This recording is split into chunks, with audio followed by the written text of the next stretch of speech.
Lockup season 2 की पहला judgement day. Kangana आई और धमाल मचा के गई, सबको अपना राय सुना के गई और सबको जगा के भी गई कहीं ना कहीं। कुछ लोग जो जगे हुए थे उन पे कॉन्फिडेंस डाल के गई और कुछ लोग जो सो रहे थे उनको कहा कि अब जग जाओ वरना तुम लोग घर जाने वाले हो। तो इनमेट्स की कहानी सुनाने से पहले मैं सबसे पहले जो इनमें सबसे चर्चित है यानी कि श्रेया कालरा, उसके बारे में बात करते हैं। श्रेया को सबसे प्रॉब्लम है और कहीं ना कहीं सबसे बना के भी रखनी है। वो बुरी है लेकिन उसकी बुरियत को एक्सेप्ट करके उसे लगता है सब लोग उसको एक्सेप्ट करेंगे, लेकिन ऐसा तो नहीं हो सकता है ना, क्योंकि वो सबसे पहले आकांक्षा चमूला को कहती इसको विश्वास नहीं कर सकते, ये बिल्कुल विश्वास के लायक ही नहीं है, बहुत बढ़िया गेम खेल रही है। अगर आकांक्षा चमूला गेम खेल रही है तो तुम तो उससे कई ज़्यादा बेहतर गेम खेल रही हो, क्योंकि आकांक्षा की सीक्रेट जो शायद उसे इस शो में बताना भी नहीं था, सिर्फ बैकअप के तौर पे उसने रखा था शायद, क्योंकि अगर उसको बताना था ये उसका सेकंड सीक्रेट होता तो वो उतना रिएक्ट नहीं करती। बुलशिट लगा मुझे श्रेया की रीज़न कि मेरे पास था तो मैंने बोल दिया क्योंकि इसने मुझे नॉमिनेट किया। किसी ने अगर आपको नॉमिनेट किया एक शो से निकालने के लिए तो आप उसको मारने की कोशिश करोगे, उसकी पूरी ज़िंदगी बर्बाद कर दोगे। आपको कोई हक नहीं बनता कि आपकी किसी की भी पर्सनल लाइफ, और ये सिर्फ पर्सनल नहीं है, ये सेक्सुअल लाइफ है, उसके बारे में ऐसी गंदी बातें करने की। ये अगर आकांक्षा करती तो एक बात होती जो शायद उसने पूरी दुनिया से छुपा के रखी थी।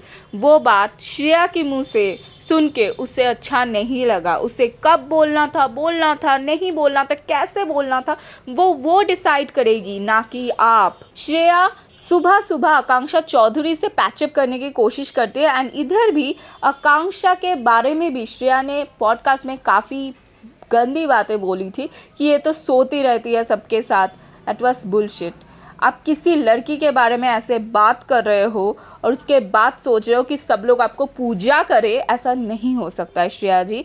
आपको कोई नहीं जानता है। जो लोग स्पिट्सविला देखते हैं, जो लोग MTV की शो देखते हैं, उसके अलावा आपको कोई नहीं जानता। आपने 2-4 गाने क्या कर लिया, पॉडकास्ट क्या करते हो स्पिट्सविला की कंटेस्टेंट को लेके। आपको लगता है कि आप बहुत बड़ी एक्ट्रेस है, आपको लगता है कि आप बहुत बड़ी इन्फ्लुएंसर है। नहीं है, आप नहीं हो। आकांक्षा चमूला जिस तरीके से आज रोई, उधर से पता चल रहा था वो कितना ज़्यादा हर्ट हुई है ये चीज़ देख के। एंड अगेन सूफ़ी के बारे में भी मैं बात करना चाहूँगी। सूफ़ी का भी इधर गलती था, सूफ़ी को भी ये चीज़ नहीं सुनना चाहिए था। जैसे ही क्लिप दिखाया गया, शिवांगी ने सबसे पहले पूछा क्या तुमने बोला था, और वो कितने कॉन्फिडेंस के साथ, और उसे एक रत्ती भर का भी गिल्ट नहीं है कि उसने ऐसे बोला।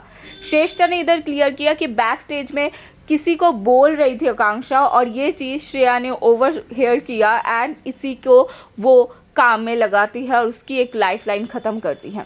उसके बाद माधुरी जी अपना सीक्रेट बोलती है, जो मुझे बिल्कुल भी पछता ही रही है कि बड़े लोगों का तीसरा बच्चा होता है, इसीलिए मैंने भी कोशिश किया लेकिन देर हो गया इसीलिए नहीं हो पाया।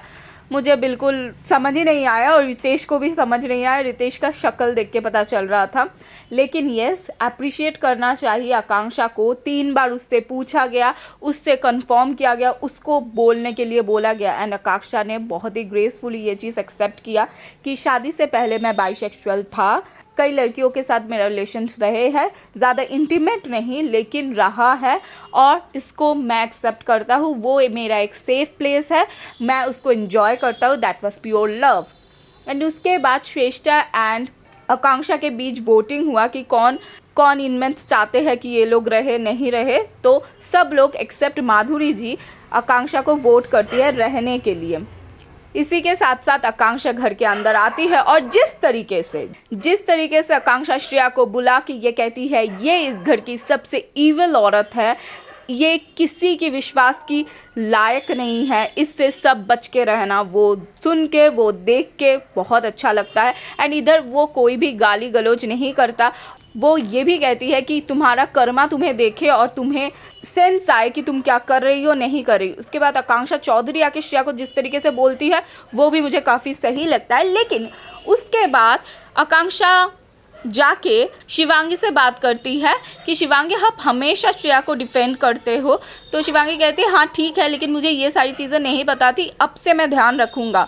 और इसके बाद शिवांगी आके श्रेया से जब बोलती है कि मैंने तुम्हें हमेशा डिफेंड किया, तो श्रेया कहती है मैंने कभी नहीं बोला था। इस टाइम पे एंड पहली बार जब वरुण के टाइम पे हर्षित को बोलने के लिए बोला गया, तो हर्षित जो भी कुछ बोल रहा था वो मुझे बहुत ओवर लग रहा था। मुझे नहीं पता आप लोगों को कैसा लगा, मुझे लगा कि कहीं ना कहीं हर्षित थोड़ा बहुत एक्टिंग कर रहा है।